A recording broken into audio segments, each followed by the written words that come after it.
Yeah. Okay, just notified me it's being recorded. Perfect. Oh, cool. So yeah, the equipment you mentioned you have like a GoPro, I guess. Yeah, it's an older version of a GoPro, and I don't even know if it's probably maybe 3 years. It's 3, 4 years old, 5 years old. So it's older than my MacBook. So I don't even know if the software would probably work with my MacBook as far as updating stuff with it or not. I have no idea. Yeah, the typically you can get like a firmware updates.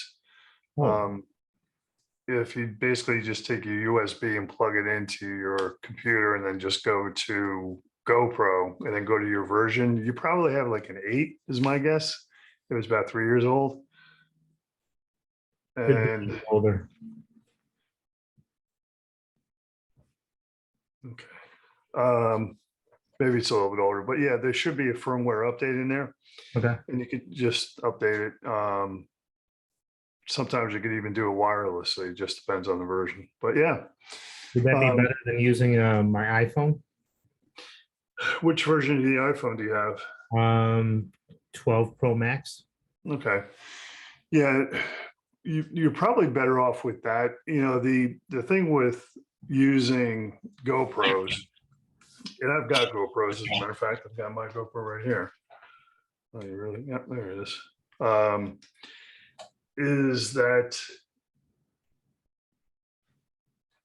it can take up a lot of disk space. People, because you can actually film, you can film above 4K. I think mine goes like 5.6K. Um, it really takes up a lot of space on the actual disk itself. But the bigger problem is rendering it. And this is something that I'm glad that you brought this up, because I did want to talk about this today, because a lot of people will go for those high resolutions, those 4Ks or above. And not only is it taxing when you do the rendering of it, but when you post it, depending on where you post it, most platforms don't allow you to put that high of a resolution on. Okay, so for instance, Facebook knocks it down to 720. The same thing with Instagram. Your If you go to YouTube with it, you can put it in there as a 4K, but people actually have to select that setting within YouTube to watch it in 4K. So really what I recommend for anyone that's going to use whatever device it is that does have that ability, it's usually better to do it in 1080, which is just below that 4K. And that way, number one, it's not taking up all that space on the disk. It doesn't take that long to render it. And it also is easier to upload onto YouTube and all that stuff. It takes less time. And the quality is good. This right now, I'm on 4K just because of my camera. That's the way it actually goes into the computer, but you really can't tell the difference. Yes, it's different than a webcam or something that's built into your computer, but for all intents and purposes, the easier way to do it is just to do it in 1080. And you want to do it in landscape. Now, with that being said, a lot of people are doing shorts and they're doing a lot of things that need to be done in a different format. So the format we're in right now is 16:9, which is landscape. And to go the other way, where you're doing something like a short or a reel, that should be done in 9:16 as opposed to 16 times 9, okay, by 9. So that's just something to keep in the back of your mind when you really just start out, doing the filming, that you're able to remember those settings, or make those settings semi-permanent within your camera, so that way you can always just go back to them, and it's going to film that way. It's going to make life a whole lot easier.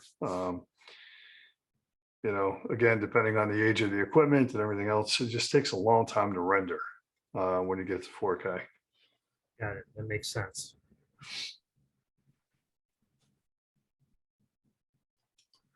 Just got to remember to make that change whenever you're ready to do that video. Yeah, usually your phone will hold this setting until you change it. But the same thing when you go portrait on it or vertical on it, you want to use the same resolution again, you know, Okay, so. that makes sense. Is that Uh, same thing for Facebook as well too? You recommend the 1080 as well for Facebook, or Yeah, Facebook is automatically going to knock it down to 720 or yeah, 720 automatically. You know, as soon as you put it in there, they knock it down just because there's so many that are in there and got it? they don't want to take up that much bandwidth. So, you know, that's all they give you is 720. It Okay. still looks decent. Yeah. You know, but what kind of videos are you thinking about doing or doing now? Are they like talking head videos or vlogs or?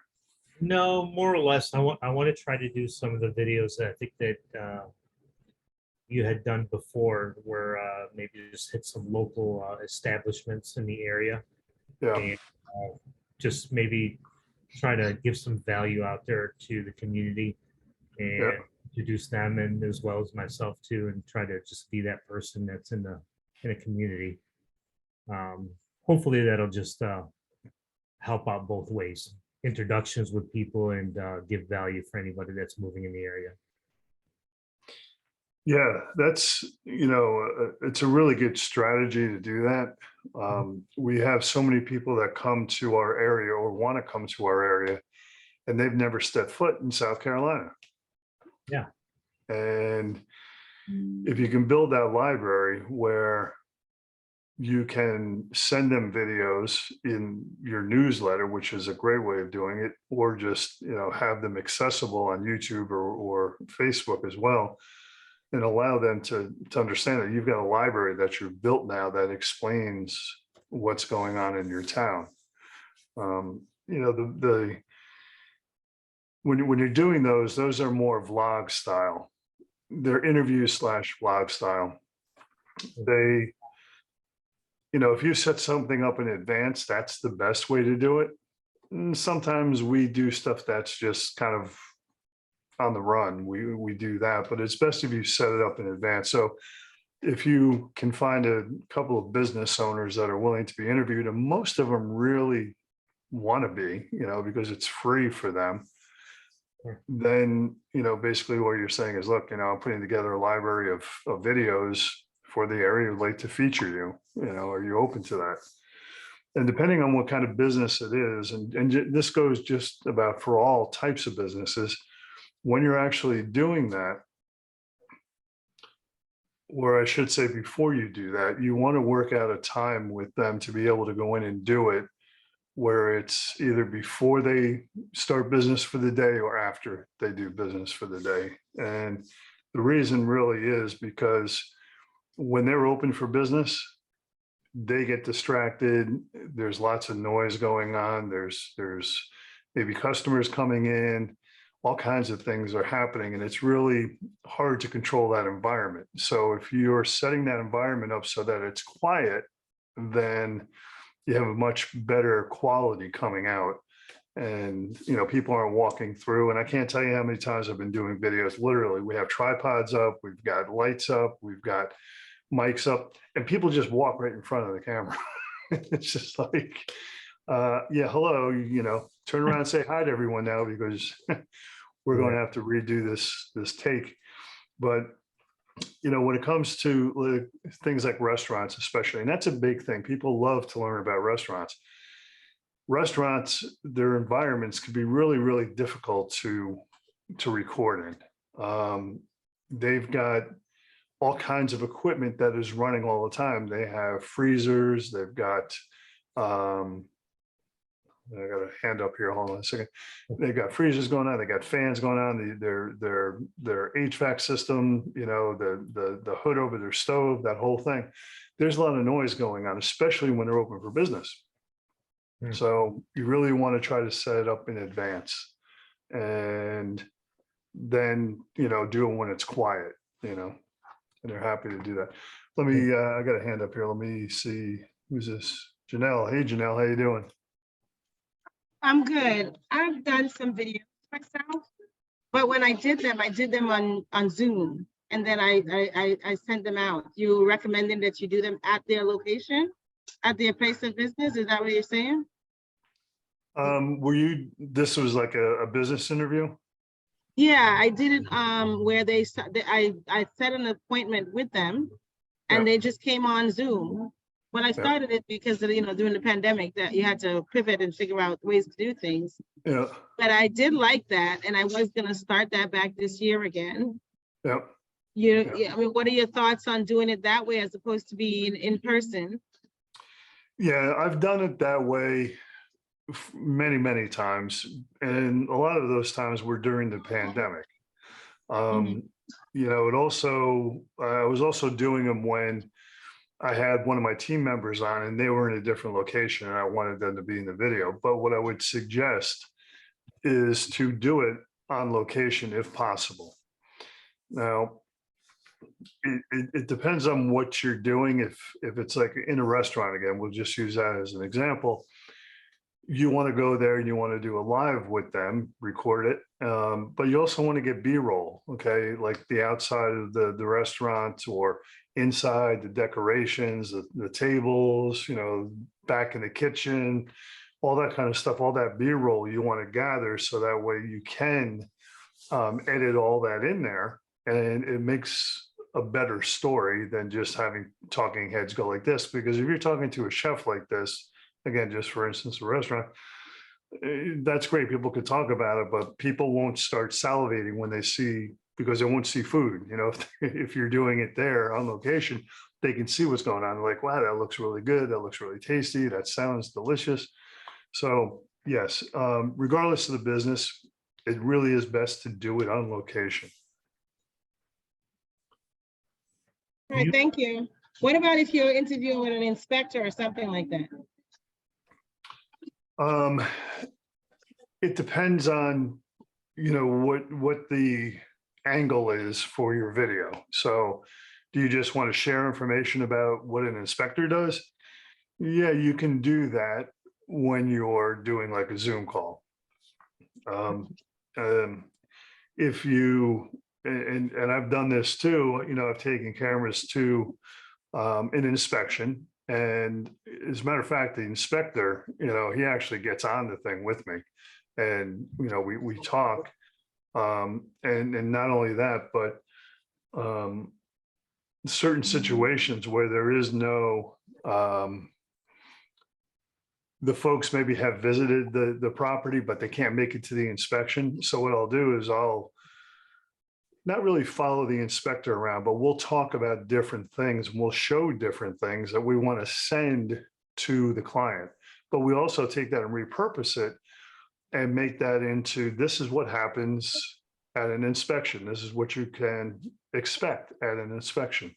And people really like those because, a lot of people, they haven't sold a house in a long time, and inspectors have changed over time. Things that they look for, things that they report are always changing. So this gives people a really good insight. If you could do that kind of a vlog style with them right there, that's something that people really, really like to watch. Okay. Cool. I missed the beginning of the video. I don't know. Were you saying these videos should be more just community based and not necessarily specifically real estate related? I don't know if you said that. I'm just asking. Yeah, you kind of broke up there a little bit. Can you say that again? I was wondering if at the beginning, did you say that if you're doing these videos, should they be real estate related or should they just be community based, any business? Well, you should actually probably do a combination of them. Okay. And that's what I was talking about with Sam when you came on, is that, people want to know about your location. By the way, where are you located? I live in Randolph, but my office is in Canton. Okay, Ohio, you're up there. Okay.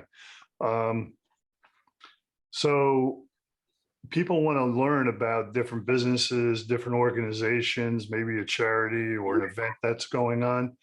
They really like to see that.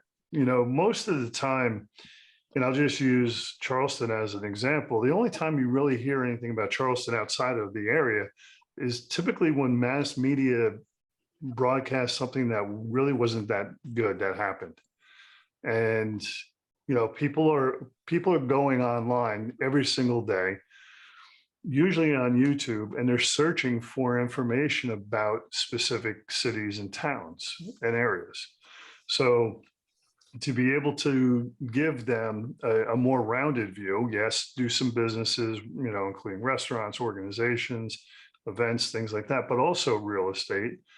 And that's exactly what I do on channels is I give a more broad spectrum. And one of the channels is called Life in Charleston, and that includes real estate. So it's life and real estate in Charleston. So, I just did one, as a matter of fact, that just dropped, I guess, last week, the end of last week. We went on a walking tour or a hike of a swamp that actually back in the 1700s and 1800s was turned into a rice plantation.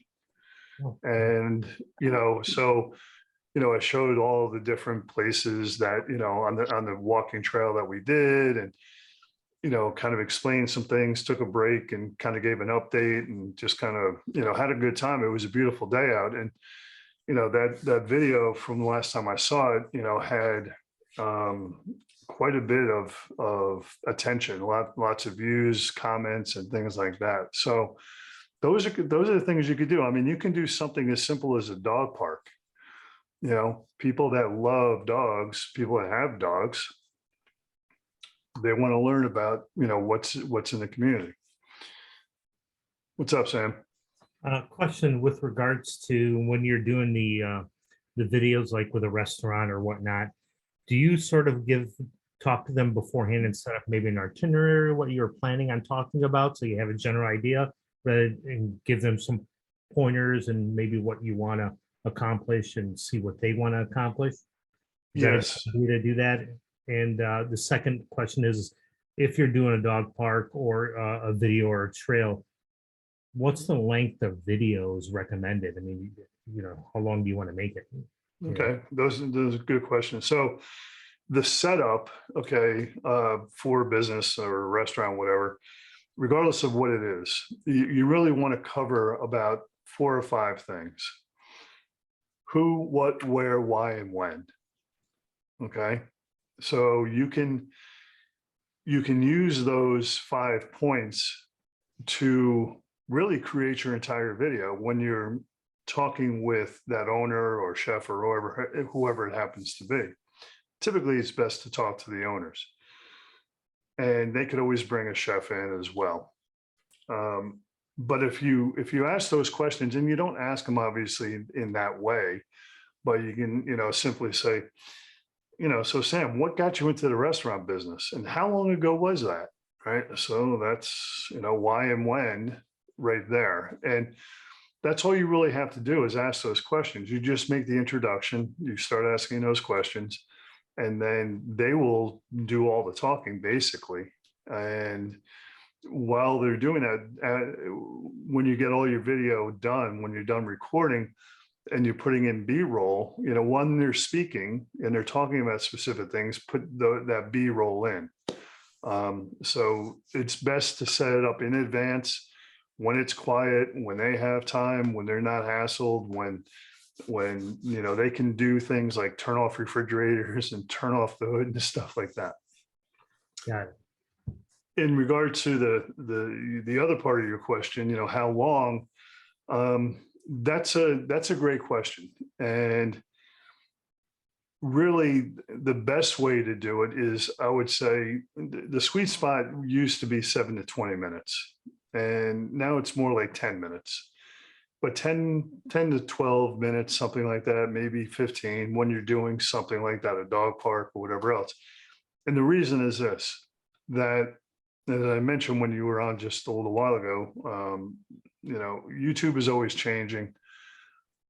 And not only YouTube, but all the other platforms change with it. They're all competing. So they're all trying to do the same thing, but differently.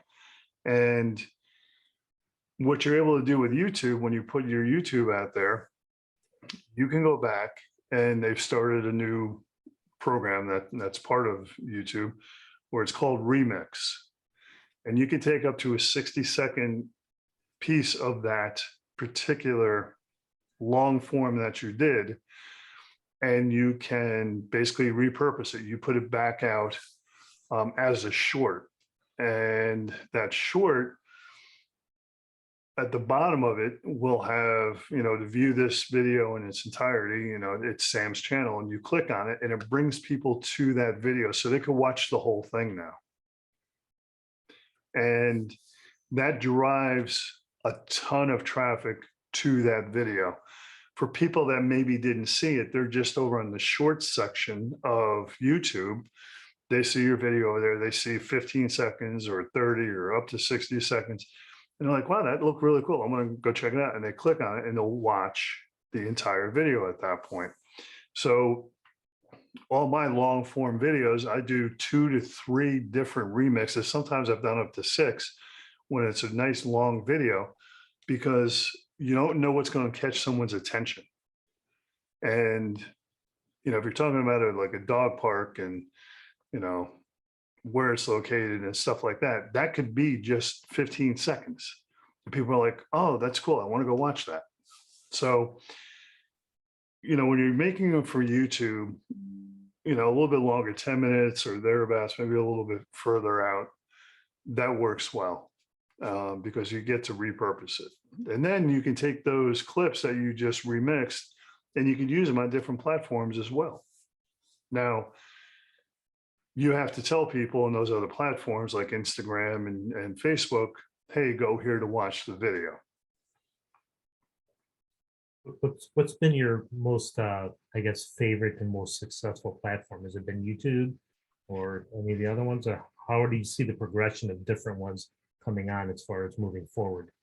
Yeah, I mean, it's the Wild West out there right now. Things are changing so incredibly fast. Everyone's trying to get you monetized quickly, so you keep, putting out content on their platform. It's all a race, and who can come up with the best formula. TikTok, they took off. And then YouTube's like, well, we have to get in that game. And they started doing their shorts. That was their answer to it. And then, you had Instagram and IGTV, and then the IGTV, that turned into Reels as well. And, everyone wants to try to monetize you. And so that's kind of the challenge, is what works best. And the easy answer is wherever you're most comfortable. I do put them on different platforms, but there's a strategy behind doing that. It's not just taking a link from YouTube and posting it on Facebook, because that's going to crush your click-through rate. Not so much click-through rate, but the average view duration. It's going to kill it, because people are just flipping through Facebook. They see this link, they see maybe you put a photo there with it, like, oh, I'll check it out. And they click on it, and about 20 seconds into it, they're like, this is not for me. And they go away. Well, YouTube has counted that as a watch, and the watch time was like nothing. And the average view duration was like nothing. And they're like, well, apparently people don't like this video, and they don't promote it as much. Ah, interesting. It confuses them. Mr. Matt, how you doing today, buddy? Hey, buddy, how you doing? Awesome. I'm sure I missed all the good stuff. Yeah, you did. See you later. Bye. I do have a question. Yeah. Sorry, I'll do that now. You're breaking up again. Can you hear me?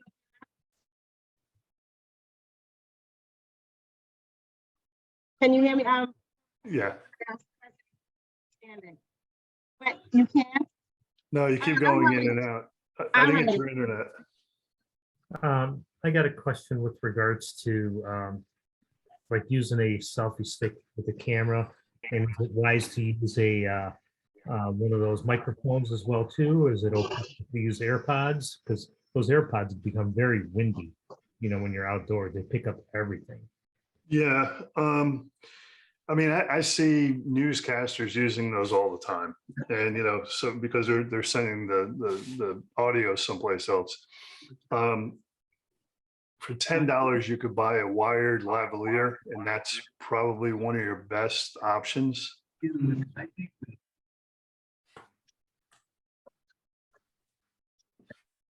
Got it.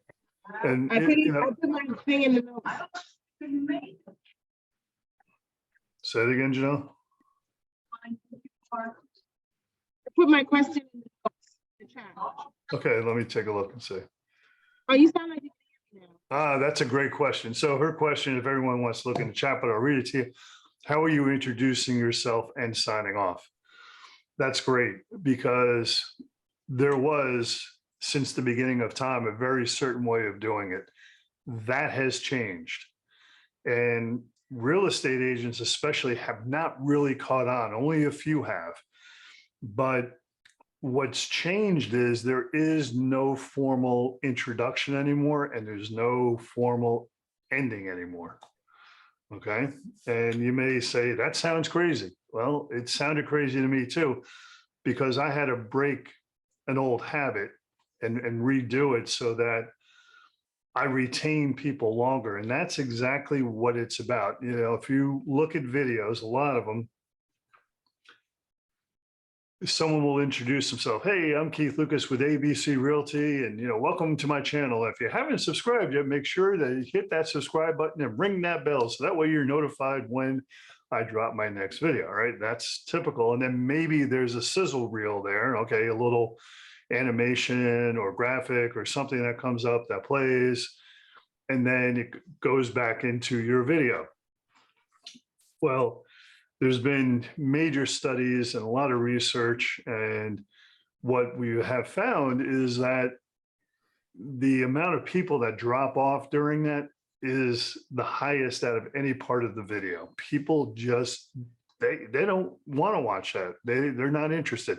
They're there for the information that you're going to provide. They know who you are because your name is there on the channel, or it should be. They know what it should be about because you have it in the title and the thumbnail. So you don't need to tell them again who you are and what you're going to be talking about. And by the way, this is my little vanity reel right here. People, you just see that hockey stick and people just drop off. So that's changed. And I'll tell you how to actually do it now, but let me jump to the end of it first. I'll address that. When you're dealing with the end of your video, again, people know when you are about to end your video. They'll be like, hey, thanks so much for joining me, today. I hope that you like this video. And if you have any questions about anything, you can reach me. All my contact information is in the description below. My email is there, and look forward to seeing you next time, whatever you happen to say, right? That's your typical sign off. Well, that's changed as well.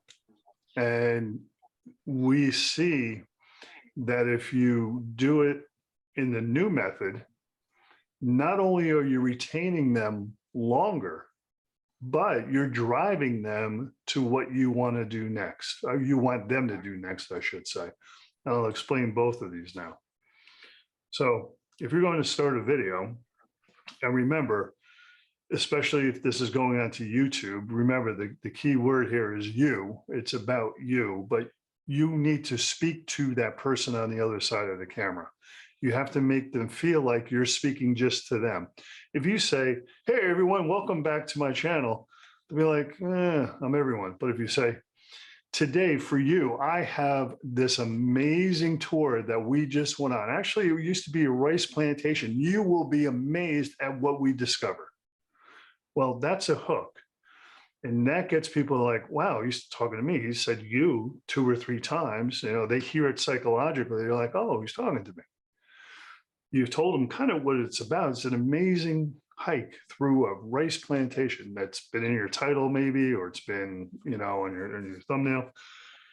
And they're like, and then you go right into the meat of it. No fluff, no sizzle reel, no nothing else. That will keep their attention going right into it because they want that information. They probably put a search in that they watch your video either came up or a similar video came up. They watched it and then yours came up after.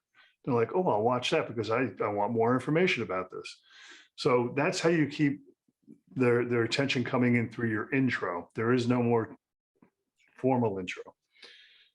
On the other side of things, when you're leaving, and it's awkward because everyone used to say that same thing. If you have any questions or need information, make sure to reach out to me.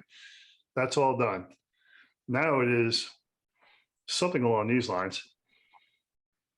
If you found the information in this video today useful, then you definitely want to check out this one right here. And that's your end card. So you're just talking, you're doing your thing, and when it's the end, hey, if you found this information useful, well, hopefully they did, then you'll definitely want to check out this next video right here. So there's no more sign-offs, there's no more else. And you can see when you start looking at your analytics, looking at your metrics, you can see that line. It's going straight, and at the very end, the last 3 seconds, that's where you see it drop off. And that's when your end screen comes up. So either they're going to watch it or not. But what you can do once that's all done, once you're giving the video some lifetime on the channel, you can go in and you could look at the video that you had recommended. And I would recommend just putting one video up, not two, not putting up the subscribe thing, just one video. And you can look at that video and you can see spikes where that video is being watched because it's being sent, those people are being sent to it from you. So they'll watch it.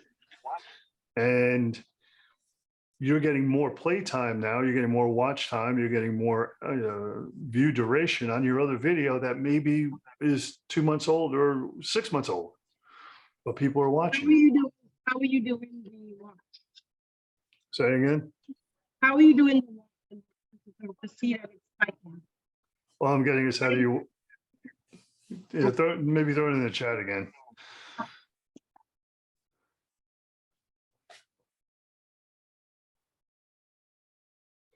How was your cold calling there, Mr. Matt? Hey, good. Got 11 emails. Nice. Nice.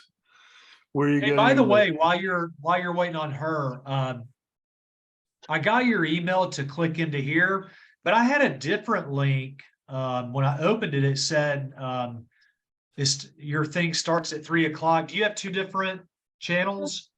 Yes. Okay, you want to, because I want to This one. save whatever I need to save. Save this one. Okay, Yeah. the one we're on that now.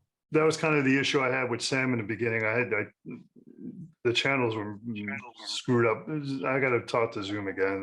They're killing me over Okay, here. this is the one I need to use from now on. Yep. Yeah. Okay. Okay. So her question there, it's up in the chat, is where are you getting the watch about? So that's analytics. Okay. Have you posted any videos to YouTube? I have, but I'm not very good at checking to see what's happening with it. Okay.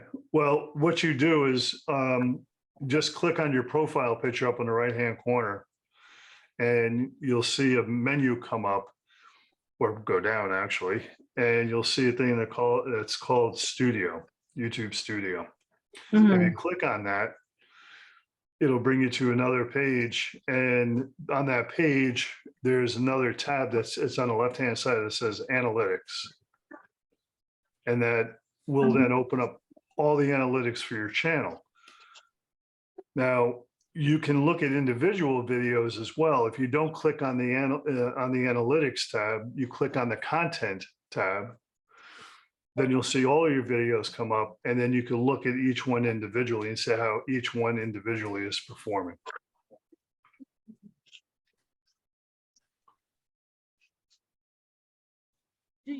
Okay. Do you do anything on how to start a YouTube channel? How to start what? A YouTube channel.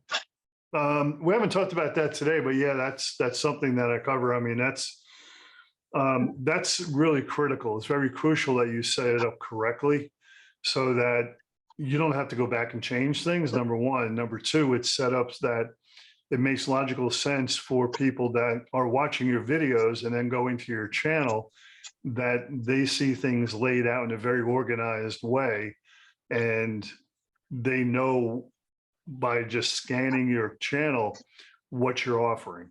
So everything from an about information you need to have in there to your channel art you need to have in there. You can set up permalinks in there where every time you load a new video, things are automatically put into your description for you.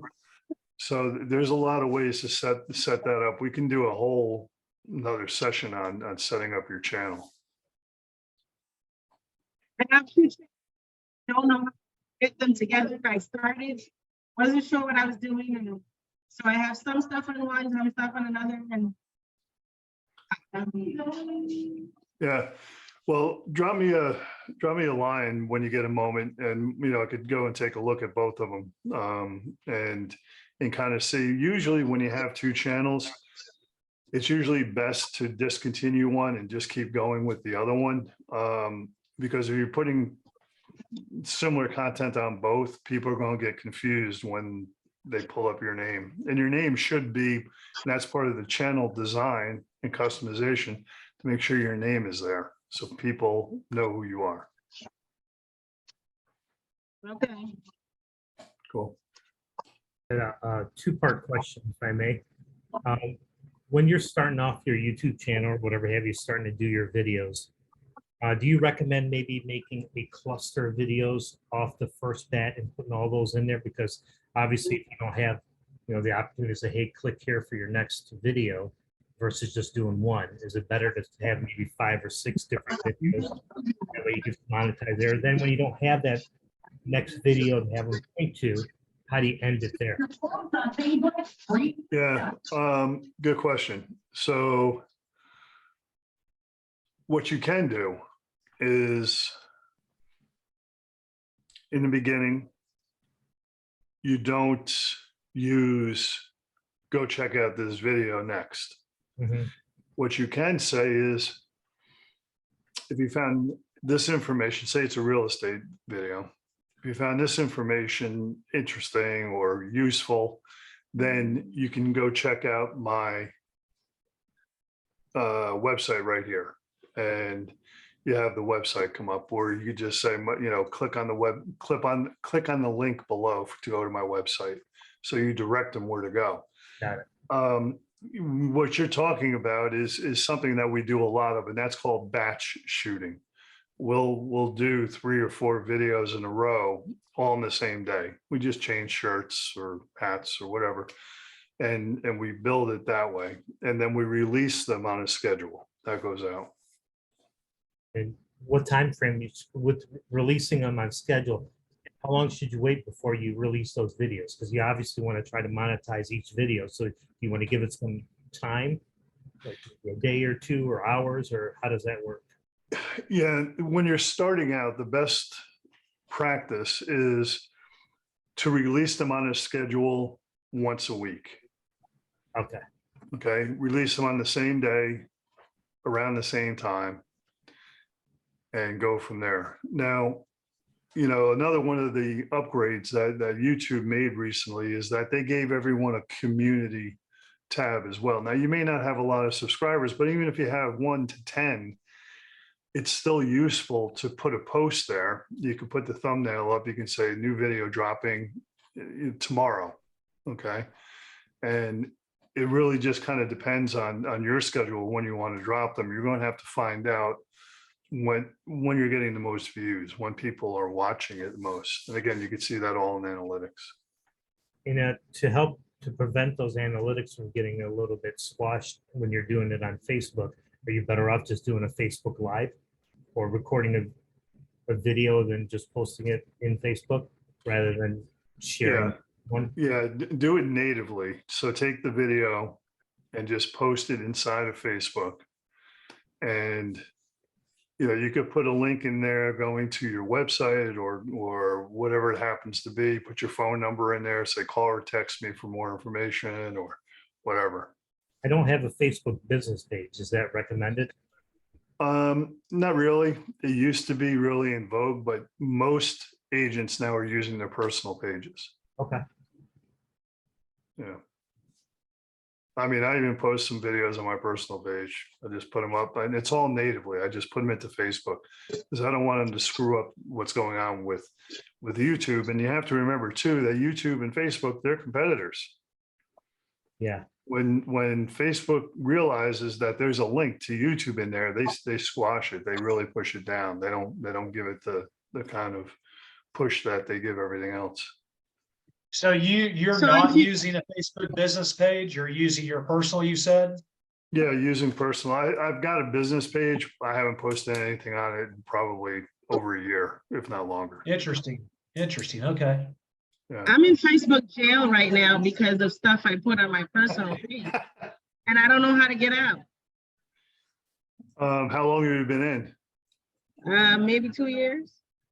2 I years. haven't been able to boost anything because I'm in Facebook jail. Do you And I still don't have want to that? leave it because I have subscribers. They threw away the key on you. Well, I don't know how to get rid of it. So I'm surprised you're saying you're just putting stuff directly to your personal page. Yeah. Do you have access to Facebook? I mean, is your account I shut do. down? I still put stuff on Facebook. I can't boost because I don't know how to get out of jail.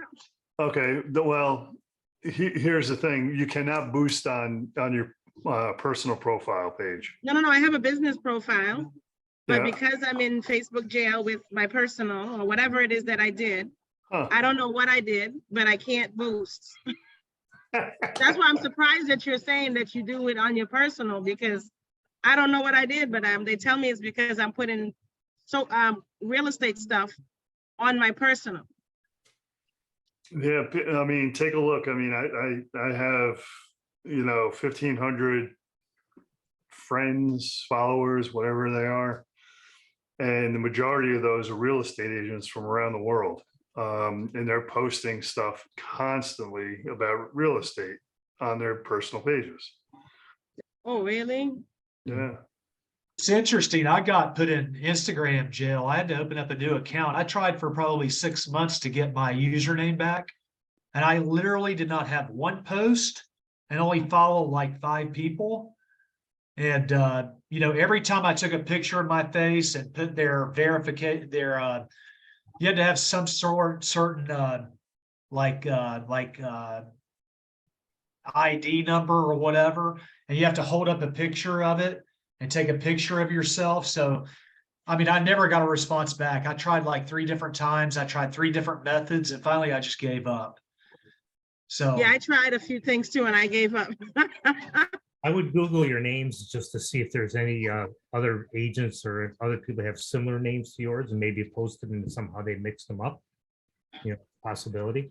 yeah, it doesn't matter when they ignore you. I know there are people with my name that have social media. I kept getting like somebody has accessed your account or something, and you need to change your password. And I thought it was spam, like a spoof from somebody else. So I ignored it. So maybe that's what it was. Anyway, they've got a way that you in Instagram and even Facebook where you can dispute it or whatever. Just say, hey, that's, not whatever. It was an accident, and they just totally ignored me. At least you think you knew what it was. I am not sure what I did wrong. Well, I don't think you probably did anything wrong. Either they did something wrong or somebody else used your account. You know what I'm saying? Who knows? Yeah. And there are people out there, there are YouTube videos where you can like get your Instagram account back, but none of what they suggest worked. I tried them all. Yeah. The people over there that run the jail are pretty inconsistent in what they do. And, Yeah, you know, an agent of mine said she put her laptop down on the couch. It was open on Facebook, and her dog jumped up on the couch and hit the laptop, and apparently posted something. And she waited like 6 months, and she just went out and started a new account. They put her in jail just for that. You know, who knows what the dog posted? She was never I able might to have see to it. do that. Yeah. Yeah. But everything hey, is under Keith. my name. Keith, You know- now that I think about it, how important is it to have the same handles for every social media account? Yeah. It's really important for consistency, for styling. And I don't want to say branding, because branding is something totally different. Yes, people, you know, have logos and they have colors or color schemes, and they have all of that. And branding is something that's different. Branding is change. Those are tools and things that you use in your brand. But to use the same in your Facebook, in your Instagram, in your YouTube, yes, that is important, without a doubt. And the same thing with LinkedIn, believe it or not, because, and that's something we haven't talked about today, is, you know, you can take these videos and you can put them in LinkedIn as well. And that's a tremendous resource. A lot of people don't do it. A lot of agents don't do it. And if you really think about it, those people that are in LinkedIn, they're all employed basically, or they're looking for jobs. They're, you know, maybe moving because of a job, and you're catching them Good way point. before. Right, right. It's probably a good idea to diversify as far as all the different Yeah, channels. so I'm gonna have to go back and change all my accounts to match my new Instagram handle, which is a pain in the butt, but I haven't done any social media or video yet. So I guess now's the time to do it. I haven't really I don't know about business accounts on YouTube or the others. Yeah, I never really thought the Facebook business accounts were any good, because you've got to get everybody following that account too. And I think that's just not the best practice, you know? I mean, if they're already following your personal account. So I'm gonna Um, tell you, I'm gonna share what someone told me to do after I messed up. They said, what you do is with the business account, that's where you post all your real estate stuff. Then you join your business page as, like, I have Janelle Stevens at cprealty.com. And then I have my personal Janelle Stevens at Gmail. So you join your page as your personal. And then what you do is you go on your page and you share it to your personal. That's what they told me to do. They said, just share everything from your business to your personal. So it doesn't matter how many followers you have, but as long as you consistently post it on your business page, and then share it, not as you as a realtor, but as your like personal. You change who's sharing basically and send it to your personal. That's what I was told to do. But I was already in jail, so I didn't. I mean, for me, I mean, yeah, I don't know. I mean, I would probably, I think what Keith is saying, I mean, you can do both, right? But I think personal would be fine. And so, Well, I'm doing that now because I'm already in jail. I just can't boost. yeah, I got you. And I don't care about boosting either, really. What I'd really like to get into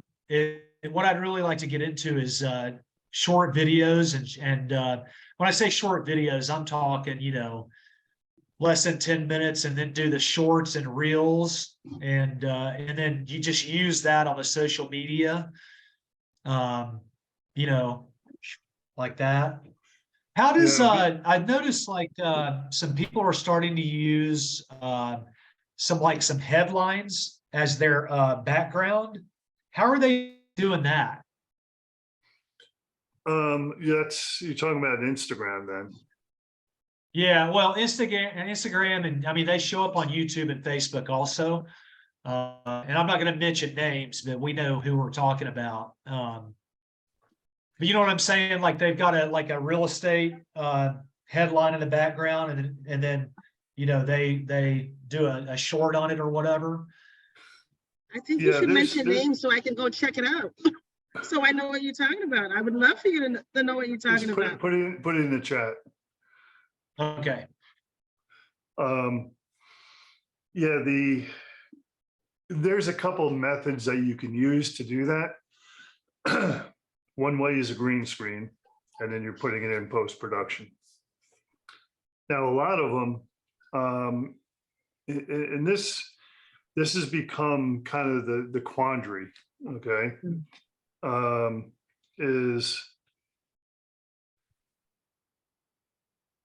how do you use all those same shorts on all the different platforms? It's tough, okay? There's a couple of programs out there, platforms, I should say, where you can, it's a fee, I forget what it is, 25 bucks a month or something like that, but you can basically send them to like up to 20 platforms, something like that, all simultaneously without watermarks or anything else. But one of the ways that people are doing it is also using one of the technologies that are now built into like Instagram. Okay, you can do what's called the green screen. It's there. And when you're using that green screen, you can pick whatever photo that you have. That's typically in your gallery or in your photo section, and you can use that and use it as a background. Okay. You know, I was at a concert not too long ago. It was during the summer, and I did a clip of that, but I then used the green screen feature to be able to be in front of the stage and actually talk to people while that band was playing behind me. It's the same exact thing. You could do a video, you could do a still picture, whatever it is. It's just the green screen feature. And that's in Instagram? Yeah, that's an Instagram. And actually, it's How in are- YouTube. It's in Facebook too. If you do reels Okay. in Facebook, but you have to do it on your. Instagram and Facebook. Yeah, you have to do it on your phone. You can't do it on the desktop. Okay. How are people pushing? I don't know if it's originating in Instagram or if it's in YouTube, but they're pushing these shorts or these reels. They're like everywhere. They're on Instagram, they're on Facebook, they're on YouTube. Like where's that originating, and how do they do it?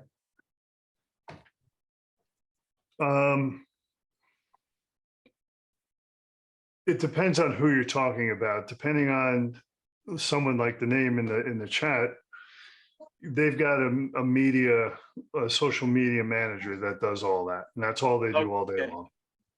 Okay, That's that's all who they I'm do. talking about. That's where I've seen it, Yeah,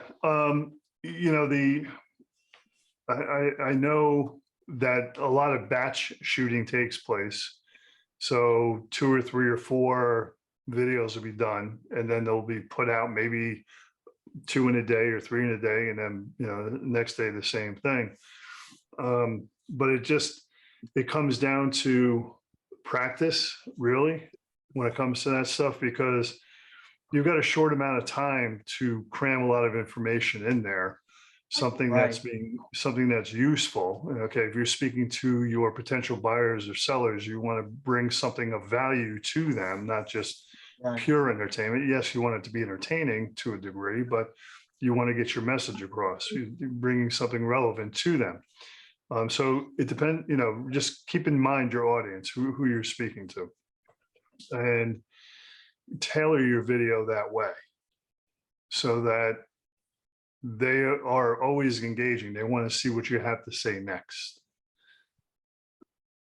Yeah, I just follow this person on all the socials, and I'll see a short in Instagram. That's like most of what they're pumping out at the moment. Yep. but then I see it in the feed and YouTube, right? I don't see it in my sub feed.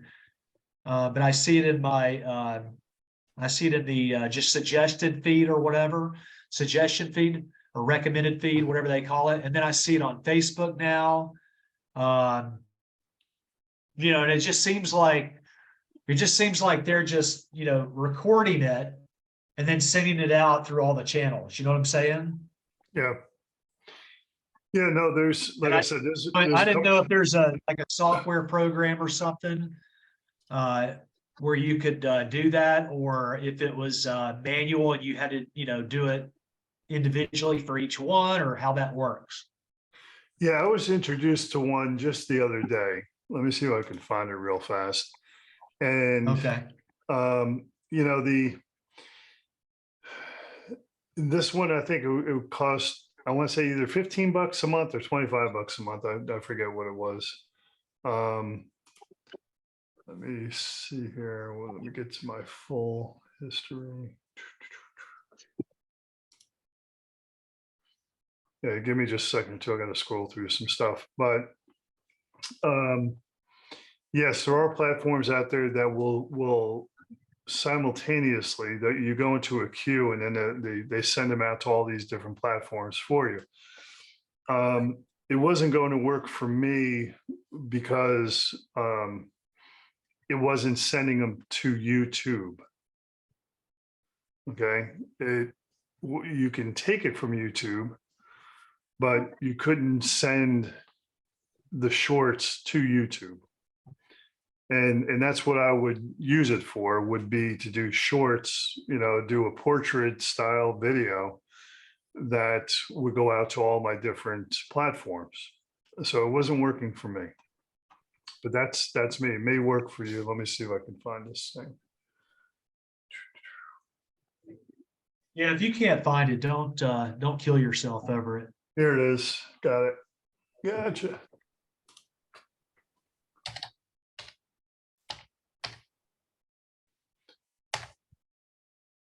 Okay.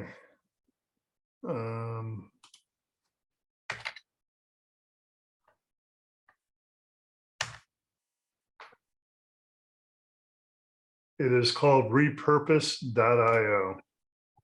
Okay. And let's stick the Thank link. I'm going to stick the link in the chat. Okay. Thanks for looking that up. Yeah, no worries. No, I was looking at it just like a couple of days ago, so it was relatively still in my history. I just,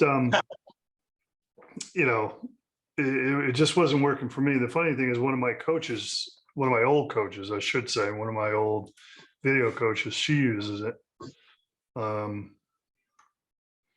But it just doesn't seem to work for what I need. Gotcha.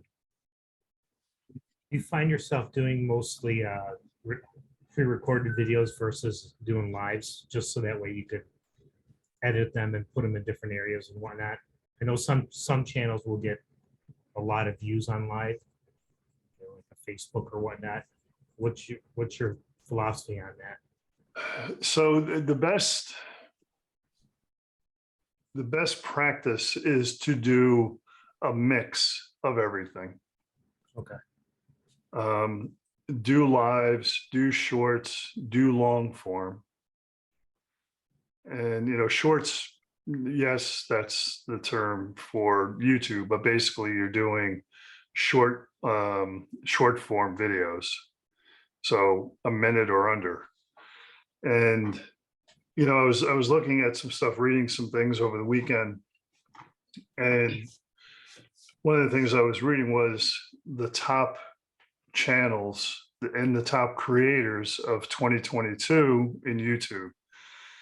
And at the end of the reading of the article, I was like totally bummed out. I was like, oh man, that sucks. Because real estate was nowhere on the radar at all. It was all entertainment. And that's, kind of surprising, because so many people go to YouTube for information. And that's something that you have to get your mindset focused on, because when you're starting out to do this, you're looking at a lot of people's channels. And you're like, wow, that person got 10,000 views, or that person got 120,000 views, or that person, you know, did this or that. And you want to be like that. You want to emulate that. You think that's success. And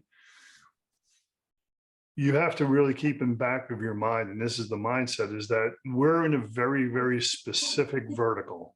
Okay, we're in real estate. And I don't want to bum you guys out, but there's going to be about 4.5 to 5 million homes sold this year. That's it.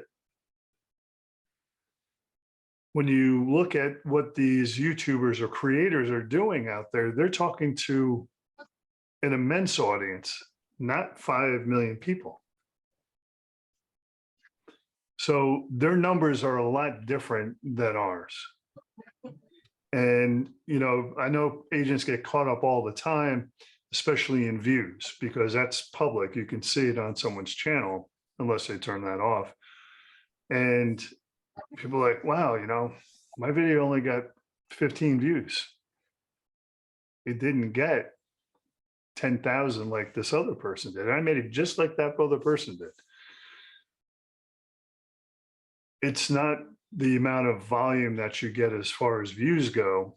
It is your click-through rate, which is important. People are actually clicking on it. They've seen your thumbnail or read your title and they are interested in it. It's something that maybe they're looking for or suggested to them. But the other part is it's your average view duration. How long are they watching it? What is the retention? And then how many subscribers did you get from that?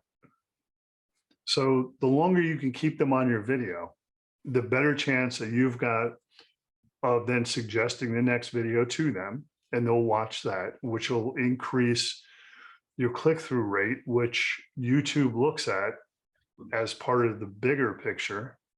And they're like, okay, great. You know, people are interested in this. People want to see this. And we're going to keep pumping out more just like from this, just like it. So, you know, don't get caught up when you and discouraged when you see people that have hundreds of thousands of views or, you know, 100,000 subscribers. They're talking to a different audience. Your audience is very specific. But I can tell you unequivocally, people are out there looking for information about your town right now. And what you can do, what you can use, a tool that you can use is Google Trends. Don't know if you're familiar with it, but if you're not, just go to Google Trends. And Google Trends, and make sure you do this because when you first open it up, it gives you like worldwide. You don't want worldwide, just do US, select US. But you can put, say, Charleston, South Carolina real estate in there, and you can see if there's anything trending about Charleston real estate, Charleston, South Carolina real estate. And make sure that you always put in your state abbreviation as well, or write it out, because believe it or not, there's like 6 other Charlestons in this country. So I want to know what's going on in South Carolina. So you could use that as a tool to see what's going on. And if something is, you know, it has what's called, it's labeled a breakout, which means it's got lots of interest. People are, you know, keep searching on that term. You can make a video about it. Happens all the time. And those videos tend to go viral. So retention rate when you get subscribers on your YouTube channel, it's probably not expected like right off the get-go. You probably have to have a lot of content before you start to see a little bit of traction on that. On the retention?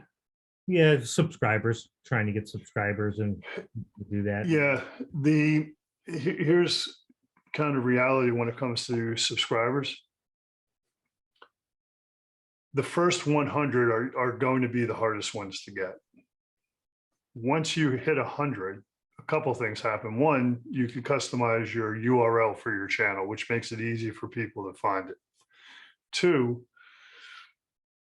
all of a sudden YouTube is like, hey, there's 100 people out there at least that like this channel. They've subscribed to it.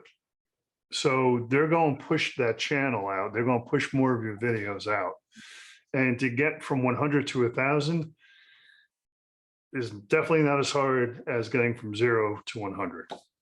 And, there's, agents, they try to cheat when it comes to subscribers. And they do it in two different ways. And I'll tell you both of them so you could avoid doing them.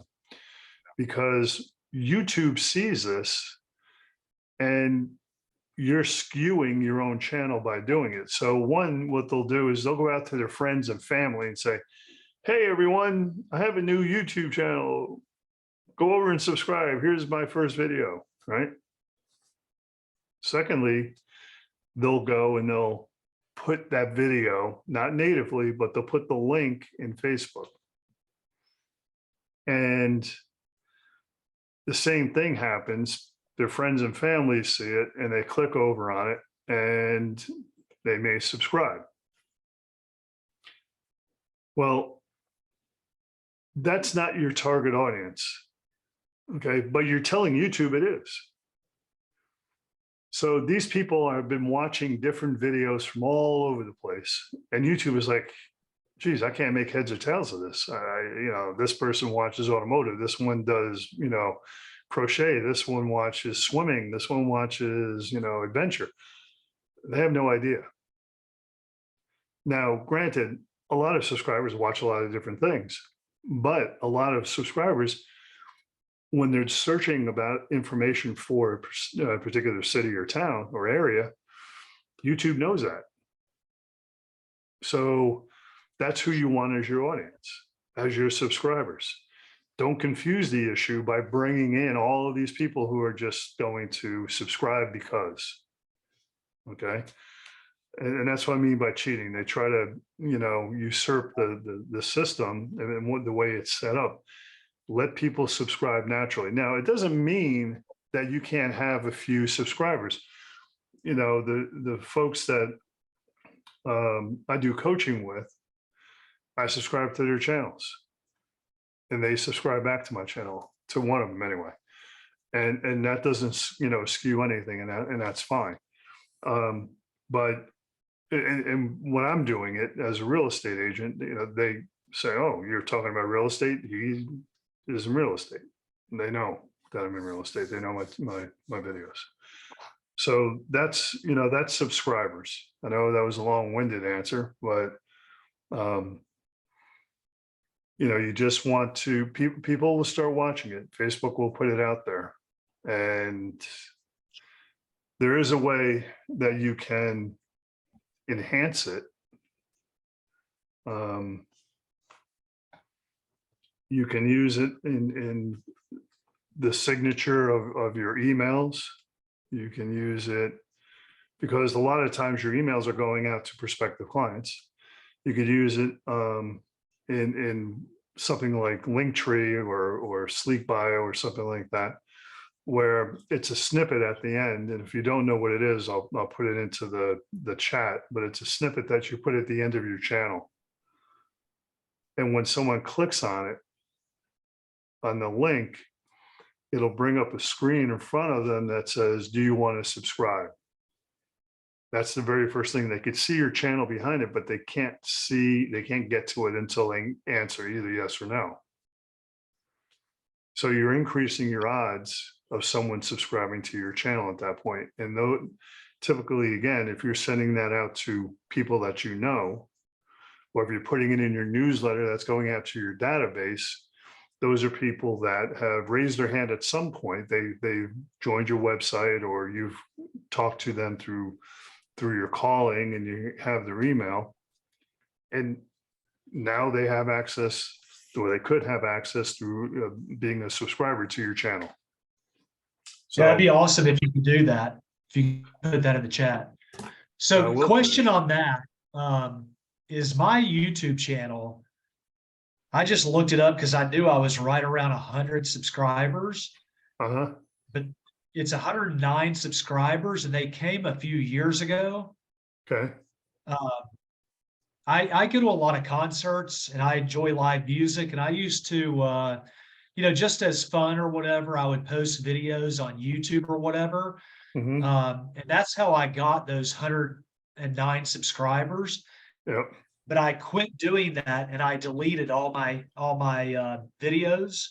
Mhm. So is that going to hurt me going forward, or because I've used that actually to add my own custom banner, your own address for your channel, stuff like that. But as far as like YouTube reading, where those subscribers came from and what they were interested in and blah, blah, blah, it was not real estate. How long ago? I don't know, a couple of years ago, probably 3 Okay. years ago, 4 years ago, 5 years ago. I don't know, 3, 4, 5 years ago, maybe somewhere in that time Um, is my guess. if you pick up your channel and just keep putting real estate stuff on there or community stuff for your town, your city, then if it's so far back in the catalog, or if you've deleted it, it's not going to have an effect.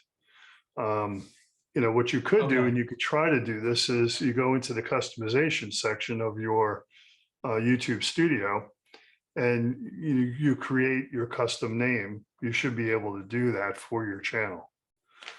Okay. So I've put in the chat here, this is a snippet, and I'll show you how it actually works. Let me do this real quick.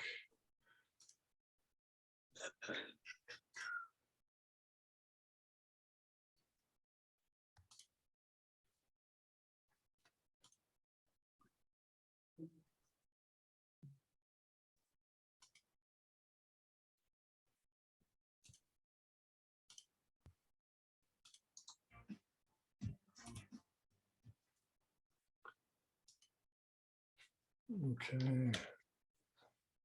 And this, so that's the snippet. I'm going to show you.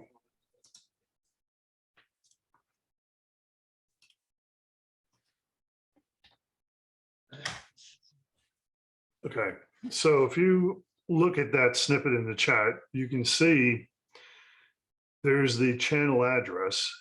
And then at the very end of it, you'll see that question mark sub underscore. There's actually an underscore there. Confirmation equals 1. So if you click on it, you'll see what happens, and you can actually subscribe. It actually did not pop up for me, Keith.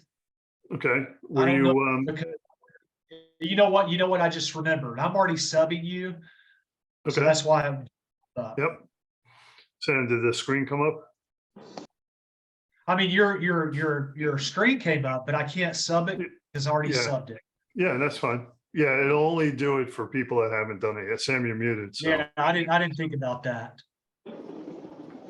But you can use that. So you just take that snippet at the end, grab your channel URL, even if it's a custom channel URL, doesn't make a difference.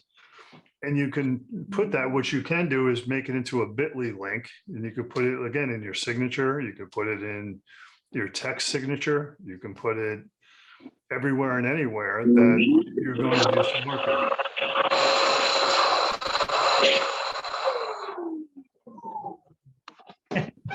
Hey, Janelle, you back?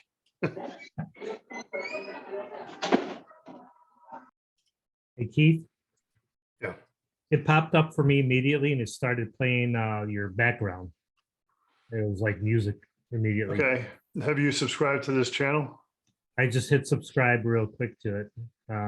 So I don't know if Yeah. it worked or not.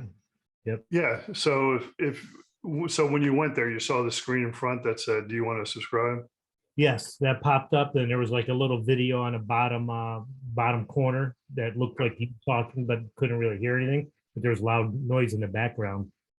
Yeah. And you hit subscribe and then it went away.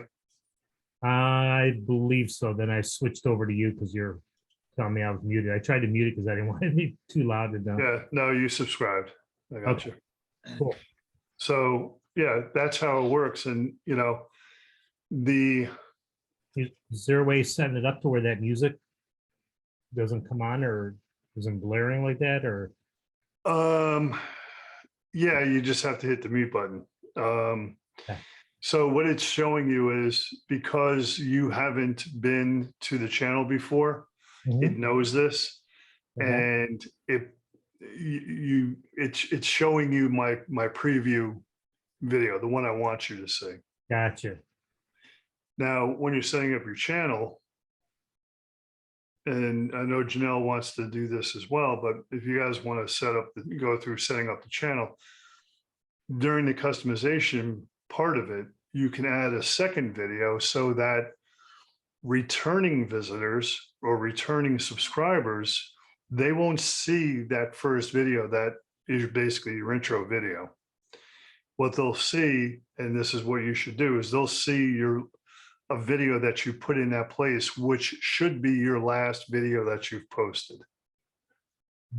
Okay, because you want that video to get as much duration as possible, as much retention as possible. And your subscribers, if they haven't seen it yet, they'll watch it.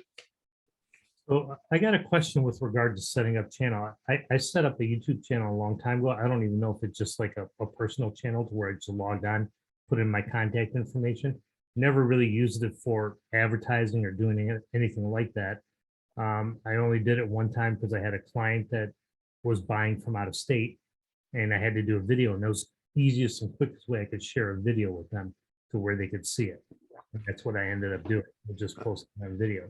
So is setting up a channel for real estate different than me just subscribing and having a YouTube channel? Yeah, I mean, there's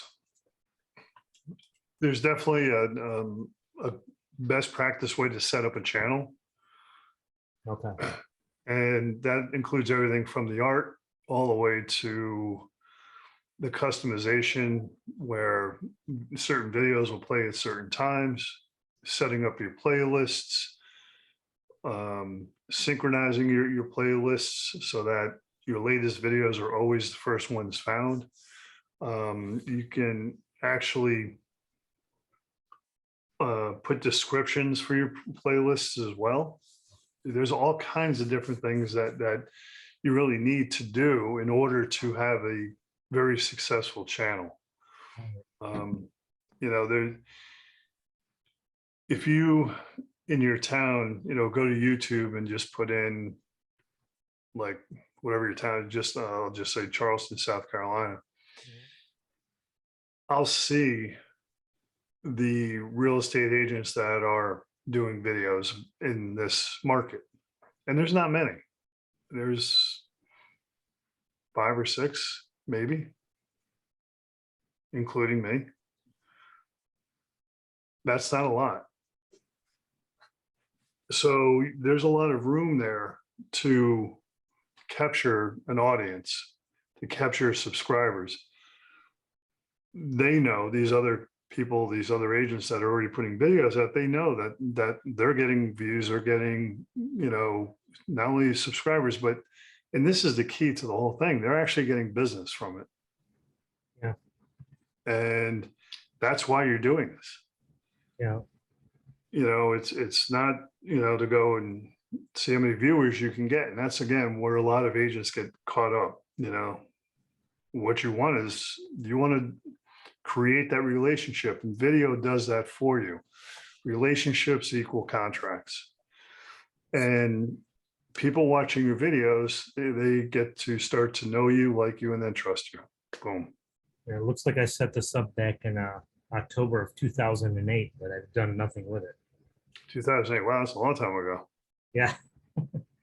It just says youtube.com at my name. Yeah, maybe what we'll do is do a group channel thing as well, so that way everyone kind of understands it. That'd be cool. Yeah.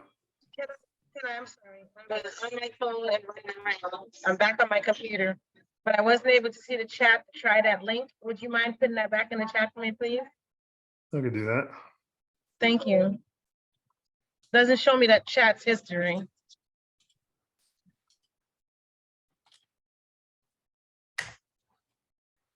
So Thank you.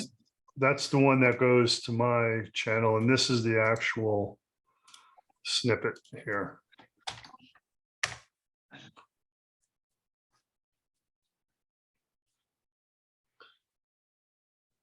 Cool. Will you let us know when you may be able to put that content together to do a YouTube channel setup? Yeah, I think what I'll do is something like this where we can all get on and, you know, I could kind of go through the paces and you could be doing the same thing on your side. Cool.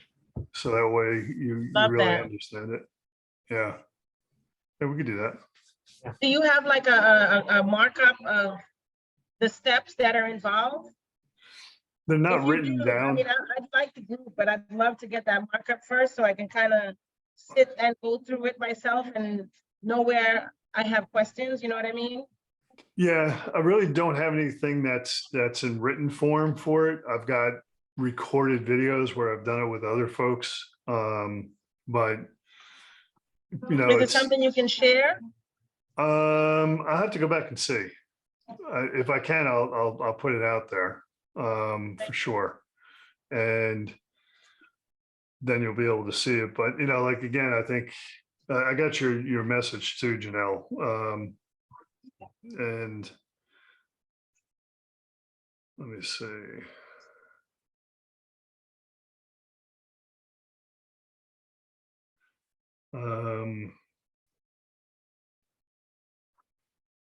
Yeah, we can all get on here and we could go step by step through it. It won't take that long. It just depends on how many questions you have.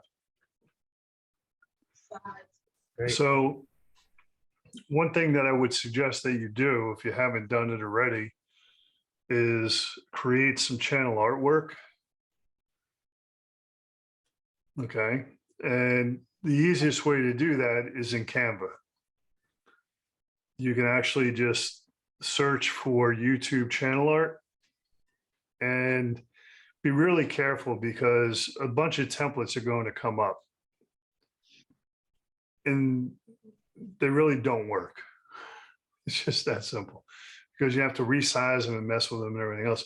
But if you put in there the, you know, YouTube channel art template, there's actually a template that comes up and you can use that to size your artwork so that it will fit into YouTube.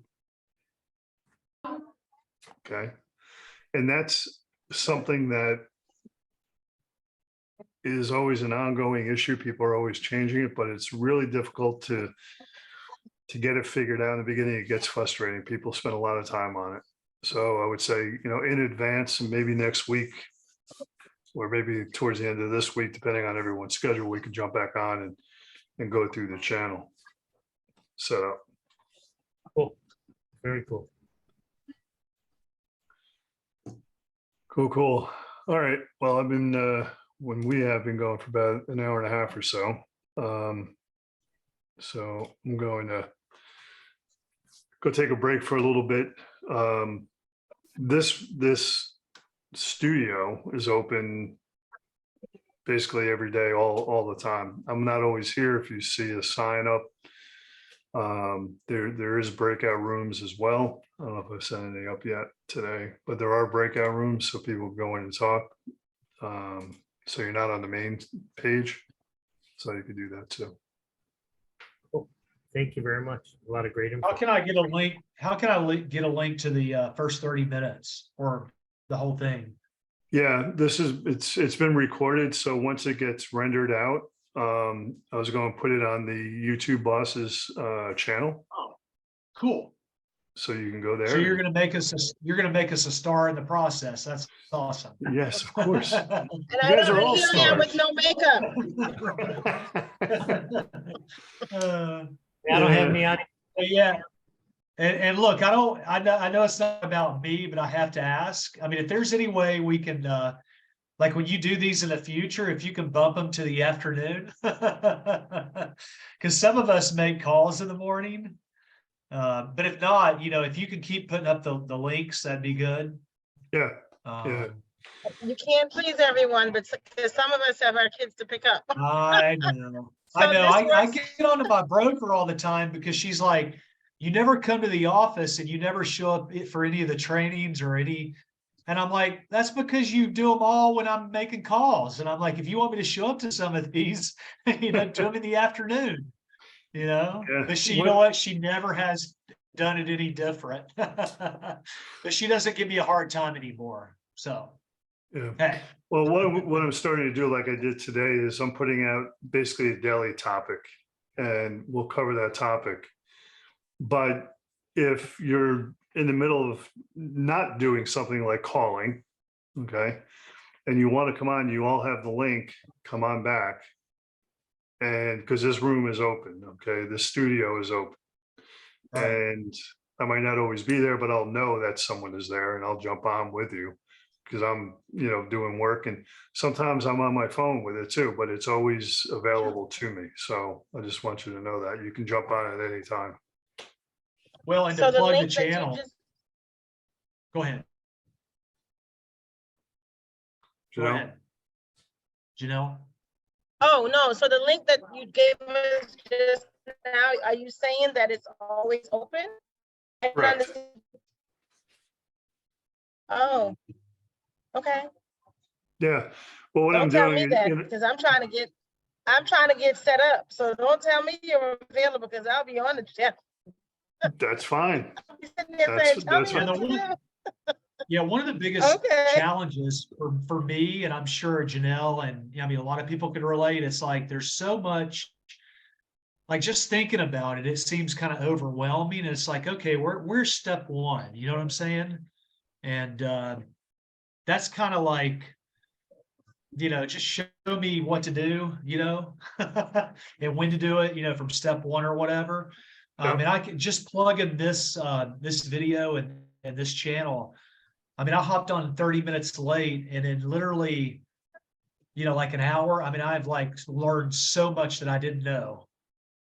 Cool. You know what I'm Glad saying? to hear it. So, for So- anybody coming on, later on the next time or whatever, anybody watching this video, this was really helpful. Good. I'm glad that you found it helpful, was. and Yeah.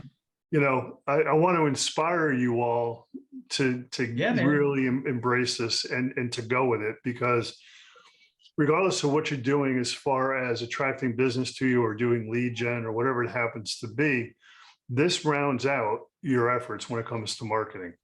You have Yeah, to be man. doing videos on some level. It doesn't always have to be YouTube, but YouTube is the one that attracts the most business to you. But Yeah.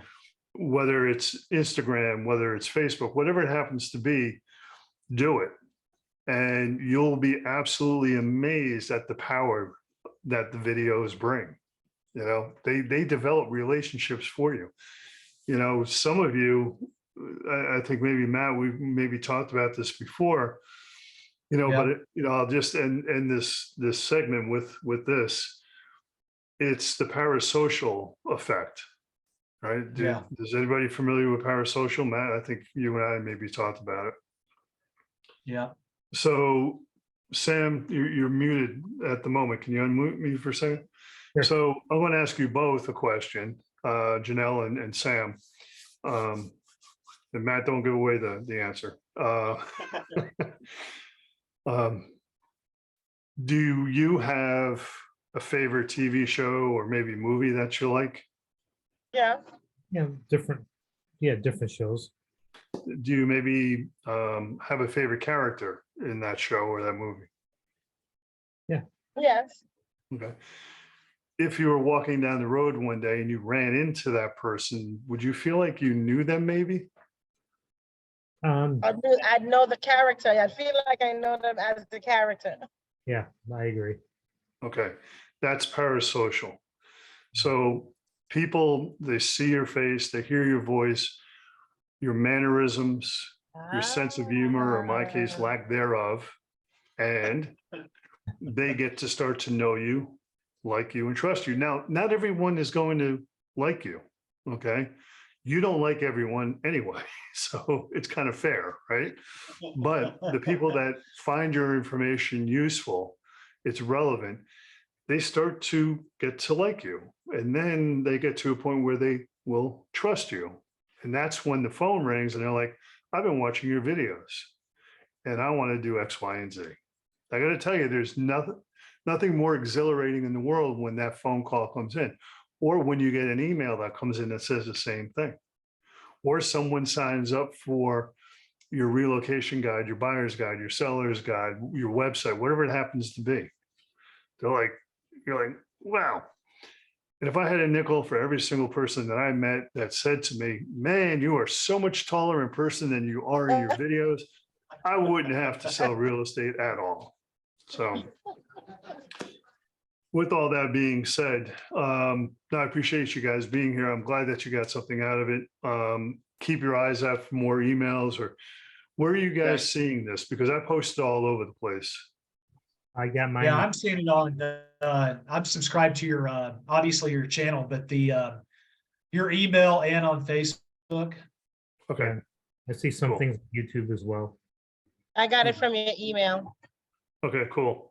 Yeah, I want to know what's working, because I do put it on a lot of different places, and I'm glad that you all were able to find it. Cool. I'll definitely let you know about the channel setup thing, and enjoy the rest of the day. I'm going to take a little bit of a break, Okay. go get some more water, a bite to eat, and I'll be back here whenever you want to pop in. Okay, Thank thanks, you Keith. so That was much. awesome. This was very awesome. Appreciate it. And Okay, there's a guys. lot of questions you asked, Matt. I'm gonna have to ask again because a lot of it went over my head. It was too in-depth, but I love it because it's an introduction. So now I know there's more. So thank you. Yeah, cool. Awesome. All right, Thank guys, take care. Okay. We want to stop the Thanks. recording. All right, man. Goodbye.